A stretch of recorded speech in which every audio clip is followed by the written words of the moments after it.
មនុស្សឆ្លាតពិតប្រាកដត្រូវចងចាំចំណុច3នេះធានាថាទំនាក់ទំនងរបស់អ្នកនឹងកាន់តែល្អឡើងទី1ចាប់ពីពេលនេះតទៅ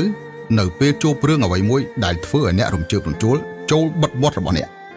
ព្រោះគ្រោះកាចទាំងអស់គឺកើតចេញមកពីមាត់កុំតាំងខ្លួនជាមនុស្សឆ្លាតជាងគេទី2នៅពេលដែលអ្នកបានសម្រេចជោគជ័យណាមួយហើយកុំទៅដើរបង្ហាញវាគ្រប់ទិសទីកុំធ្វើឲ្យអ្នកដទៃច្រណែនឈ្នានេះអ្នកបានសង្កេតឃើញទេថា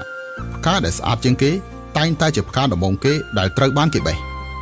ដើមឈើដែលលូតត្រង់ស្អាតជាងគេតែងតែជាដើមឈើដែលត្រូវបានគេកាប់មុនគេមនុស្សដែលមានទេពកោសល្យតែងតែត្រូវបានគេវាយប្រហារមុនគេនេះគឺជាហេតុផលដែលជៀសមិនរួចដូច្នេះមនុស្សត្រូវមានការវឹកហាត់ខ្លួនឯងត្រូវមានគុណភាពខាងក្នុងកុំធ្វេសប្រហែសកុំបង្ហាញទេពកោសល្យច្រើនពេកទើបអ្នកនឹងមានអនាគតល្អទី3កុំឲ្យតែស្អីបន្តិចខឹងឡើងមនុស្សដែលមានប្រាជ្ញាគឺគ្មានអារម្មណ៍រំជើបរំជួលទេមានតែមនុស្សល្ងងទេដែលចេះតែខឹងរាល់ថ្ងៃអ្នកប្រាជ្ញធ្វើតែមួយរឿងគត់គឺដោះស្រាយបញ្ហាមិនមែនត្រូវបានគ្រប់គ្រងដោយអារម្មណ៍ខឹងនោះទេអារម្មណ៍ខឹងមានតែបង្កបញ្ហាមិនមែនដោះស្រាយបញ្ហាទេបណ្ដាំដូនតាទាំងនេះអ្នកត្រូវតែចងចាំឲ្យបានច្បាស់